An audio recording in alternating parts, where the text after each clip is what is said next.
এদিকে ইসরায়েলের চাপেই যুদ্ধে শুরু করেছে আমেরিকা।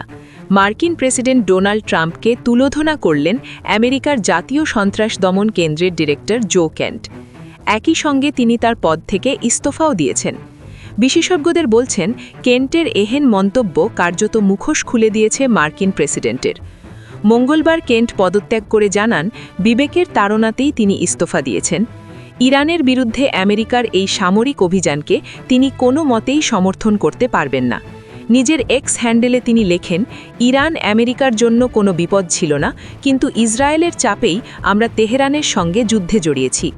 মার্কিন সরকারের জাতীয় সন্ত্রাস দমন কেন্দ্র অন্যতম গুরুত্বপূর্ণ একটি বিভাগ। ডিরেক্টর হিসেবে কেন্ট আমেরিকার বিরুদ্ধে বিভিন্ন সন্ত্রাস কার্যকলাপ চিহ্নিত ও বিশ্লেষণ করতেন। আমেরিকা ইরান ইসরায়েলের চলমান সংঘাতের আবহে কেন্টের পদত্যাগ যথেষ্ট তাৎপর্যপূর্ণ বলেই মত বিশেষজ্ঞদের। অন্যদিকে কাউন্টার টেরোরিজম সেন্টারের পরিচালক জো কেন্টের পদত্যাগকে ভালো ঘটনা হিসেবে উল্লেখ করেছেন মার্কিন প্রেসিডেন্ট।